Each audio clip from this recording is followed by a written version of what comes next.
Hello students, कैसे हैं आप सब लोग। आई होप बहुत अच्छे होंगे।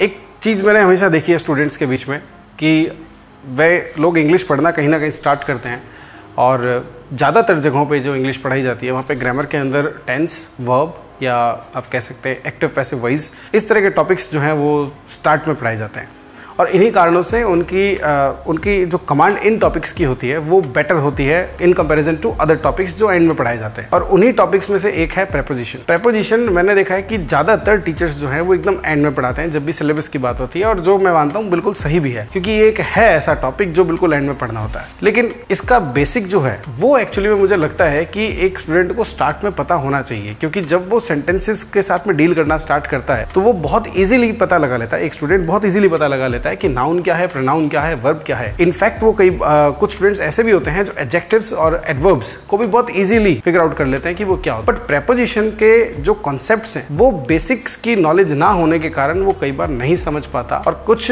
जो एक्सेप्शंस हैं, प्रेपोजिशनल जो एक्सेप्शंस हैं, उनके कारण उन चीज़ों को भी वो ढंग से नहीं समझ पाता है। बस इसीलिए प्रेपोजिशन का जो बेसिक का वीडियो है वो मैं आप सब लोगों के लिए लेके आया हूँ।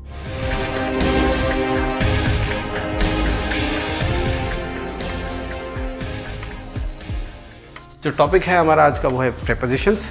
उसका सिर्फ बेसिक पार्ट में इस वीडियो के अंदर कवर करने वाला हूँ। तो सबसे पहली बात आती है प्रेपोजिशंस होते क्या हैं।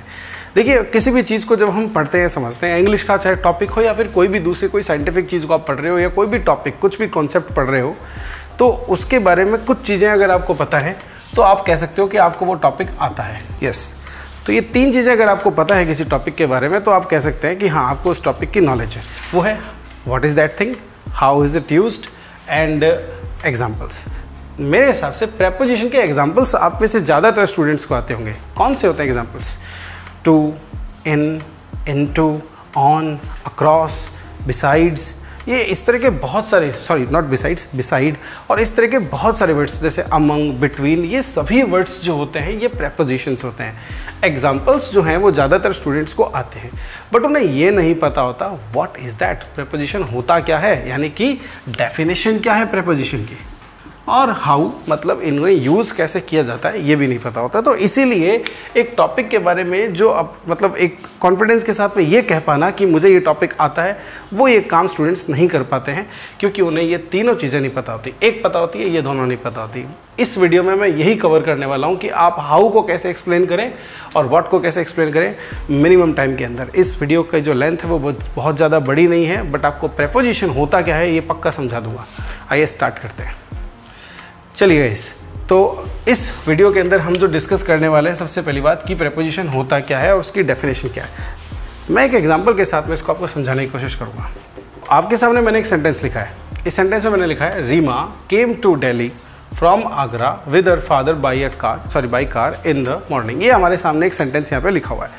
एक बार के लिए भूल जाते हैं कि हम डेफिनेशन सीख रहे हैं या फिर हाउ जो है वो यूज़ करना सीख रहे हैं, एक बार के लिए भूल जाते हैं। मैं आपको एक टास्क देने वाला हूँ, आप मुझे बताएं कि इस सेंटेंस को छोटे से छोटे स्ट्रक्चर में कैसे कन्वर्ट किया जाए। मतलब सबसे छोटा पार्ट इस सेंटेंस का क्या किया जा सकता है, मतलब कौन सी ऐसी इन्फॉर्मेशन है जिसको आप मतलब हटा दोगे तो कोई फ़र्क नहीं पड़ेगा, कौन सी इन्फॉर्मेशन को रखना बहुत ज़्यादा इंपॉर्टेंट है। मतलब एक मीनिंगफुल सेंटेंस बना रहेगा, सबसे छोटा हिस्सा इसका क्या हो सकता है।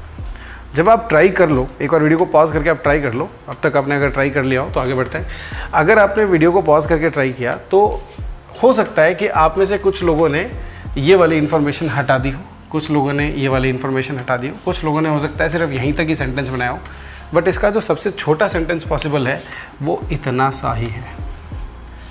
यस गाइस, ये अपने आप में एक कंप्लीट सेंटेंस है। Reema came, complete, absolutely complete, इसमें कुछ भी गलती नहीं है। It's fine, no problem at all. तो फिर ये जो सर इतना सारा कुछ लिखा हुआ है ये एसेंशियल नहीं है, बिल्कुल ही एसेंशियल नहीं है। सेंटेंस का सब्जेक्ट, सेंटेंस की वर्ब और सेंटेंस का ऑब्जेक्ट ही एसेंशियल होता है। कम एक्चुअली में एक इंट्रांजिटिव वर्ब होती है जिसका ऑब्जेक्ट होता नहीं, इसीलिए इतना सही सेंटेंस एसेंशियल है। बाकी का जो सारा हिस्सा है वो एक्स्ट्रा इन्फॉर्मेशन है। तो पहली बात नोट करो कि प्रेपोजिशंस जो होते हैं वो सेंटेंस में कभी भी एसेंशियल पार्ट नहीं होते, वो एक्स्ट्रा इन्फॉर्मेशन ऐड करने का काम करते हैं। Very important portion. एक बात याद हुई। अब देखो ध्यान से, मान लो एक पेड़ है। अब इस पेड़ के अंदर जो एसेंशियल पार्ट है वो सब कुछ अभी इसमें है। भाई इसमें डाली है, इसमें पत्ता है, ठीक है, इसमें और डालियाँ हैं बहुत सारी, ये तना है, ठीक है, इसमें ये जो जड़ें हैं ये हैं वगैरह, ये सब एसेंशियल पार्ट है। अगर मान लो मेरा मन कर जाए कि मुझे इस पेड़ पे एक घंटी बांधनी है, मान लीजिए, तो इस घंटी को बांधने के लिए मुझे एक रस्सी की ज़रूरत पड़ेगी। ध्यान से सुनना, ये जो पेड़ है एक सेंटेंस की तरह है, ये जो घंटी है वो एक एक्स्ट्रा इन्फॉर्मेशन की तरह है, और ये जो रस्सी है ना ये एक प्रेपोजिशन है। आप देखना मैं अभी इस बात को जोड़ूंगा। इस सेंटेंस में मुझे जोड़ना था कि रीमा आई है तो कहाँ आई है, तो डेस्टिनेशन को जोड़ने के लिए मैंने टू प्रेपोजिशन को लिखा। ये डेस्टिनेशन क्या है, एक्स्ट्रा इन्फो,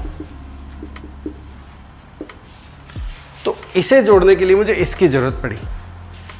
जब मुझे ये जोड़ना था कि वो कहां से आई है तो मुझे फ्रॉम प्रीपोजिशन की जरूरत पड़ी, तो ये फ्रॉम प्रीपोजिशन हुआ। जब मुझे ये जोड़ना था कि वो किसके साथ आई है तो मुझे विद की जरूरत पड़ी। जब मुझे ये जोड़ना था कि वो कैसे आई है तो मुझे बाय प्रीपोजिशन की जरूरत पड़ी। जब मुझे जोड़ना था कि वो कब आई है तो मुझे इन प्रीपोजिशन जोड़ने की जरूरत पड़ी। तो अब मेरे हिसाब से आपको ये बात समझ में आ रही होगी कि सेंटेंस में, ध्यान से देखना, एक्स्ट्रा इन्फॉर्मेशंस या एक्स्ट्रा इन्फॉर्मेशन को ऐड करने के लिए जिन शब्दों की ज़रूरत पड़ती है उन्हें ही हम प्रेपोजिशन कहते हैं guys. That's what preposition is. इसी डेफिनेशन को याद करना, इस सेंटेंस को विजुअलाइज करते हुए और याद रखते हुए, और जो मैंने चीज़ें अभी एनिमेट करके आपको बताई हैं उसी चीज़ को याद करते हुए इस डेफिनेशन को याद रखें। चाहे तो लिख लें कि एक सेंटेंस में जो अपने आप में पूरा है इतना सा, अगर आपको कोई इन्फॉर्मेशन जोड़नी है, कोई भी एक इन्फॉर्मेशन जोड़नी है, एक से ज़्यादा जोड़नी है, उन्हें जोड़ने के लिए जो रस्सी आपको चाहिए होती है, ये जो रस्सी आपको चाहिए होती है इस घंटी को बांधने के लिए, ये घंटी है दिल्ली, ये प्रेपोजिशन है टू। तो ये जो रस्सी आपको चाहिए होती है ये होती है प्रेपोजिशन। आई होप आपको ये बात अब तक समझ में आई होगी। तो ये जो टू, फ्रॉम, विद, बाय और इन है, ये है प्रेपोजिशन। अगर मैं आपको एक चीज़ कहूँ, जैसा कि मैंने आपको बताया कि ये जो प्रेपोजिशन होता है ये एसेंशियल पार्ट नहीं होता, और इवन मैं जो ये जो इन्फॉर्मेशन जोड़ी जा रही है इसको भी मैं एक्स्ट्रा बोल रहा हूँ, यानी कि ये भी एसेंशियल नहीं होगा। यानी कि अगर अब एग्जाम्पल के तौर पर मैं सिर्फ इस टू दिल्ली की बात करूँ, टू दिल्ली की अगर मैं बात करूँ एग्जाम्पल के तौर पे, तो ये वो इन्फॉर्मेशन है जो एक्स्ट्रा है, जो एसेंशियल नहीं है, और ये वो प्रेपोजिशन है जो इसको जोड़ने का काम आ रही है। एक बार ज़रा एक काम करके आप देखें कि आप इस सेंटेंस को इन दोनों के बिना पढ़ के देखें, क्या ये एक मीनिंगफुल सेंटेंस बन रहा है? पढ़ के देखें। Reema came from Agra with her father by car in the morning, absolutely correct, no problem at all.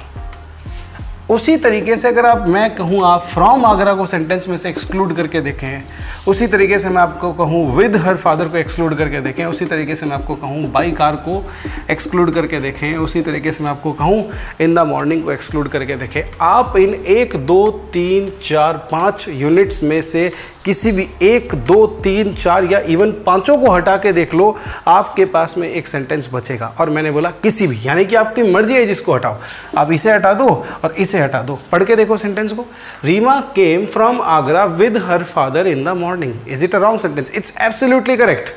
यानी कि प्रेपोजिशन और उसके साथ में ऐड होने वाली इंफॉर्मेशन एसेंशियल नहीं होती। लेकिन एक बात याद रखें, जब मैंने दिल्ली को हटाया तो टू भी हटेगा, जब मैंने कार को हटाया तो बाई भी हटेगा।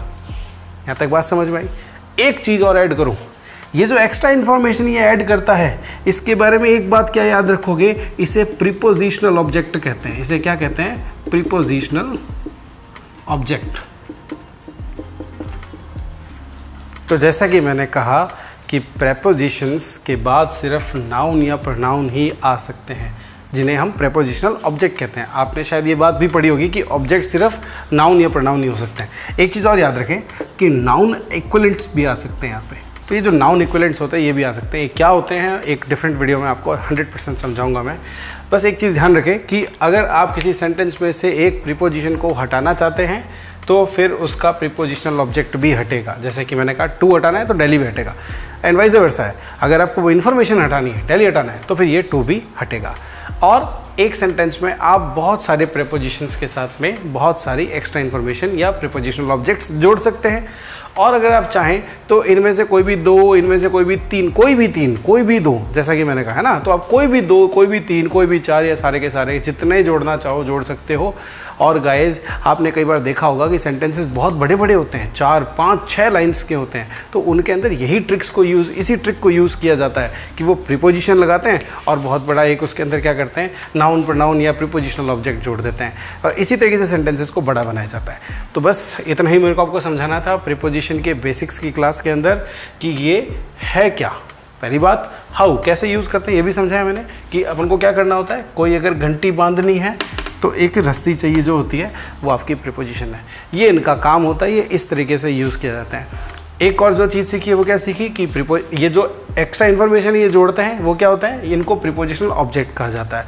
फिर उसके आगे की क्या चीज़ सीखी कि ये जो ऑब्जेक्ट्स हो सकते हैं, ये जो ऑब्जेक्ट्स हो सकते हैं, ये सिर्फ नाउन प्रोनाउन या नाउन इक्विवेलेंट हो सकते हैं। बस इतनी चीज़ सीखी। लास्ट चीज़ जो है वो जो सीखी है वो है कि अगर आप एक प्रीपोजिशनल ऑब्जेक्ट को हटाओगे तो प्रीपोजिशन भी जो है सेंटेंस में से हट जाएगा, या प्रीपोजिशन को हटाओगे तो प्रीपोजिशनल ऑब्जेक्ट भी हट जाएगा, वाइस वर्सा चलेगा। ये चीज़ें दोनों मतलब एकदम कह दो बेस्ट फ्रेंड्स की तरह। तो यही था बस प्रीपोजिशन का बेसिक्स। मिलते हैं हम अगली क्लास के अंदर। Thank you so much guys, bye bye.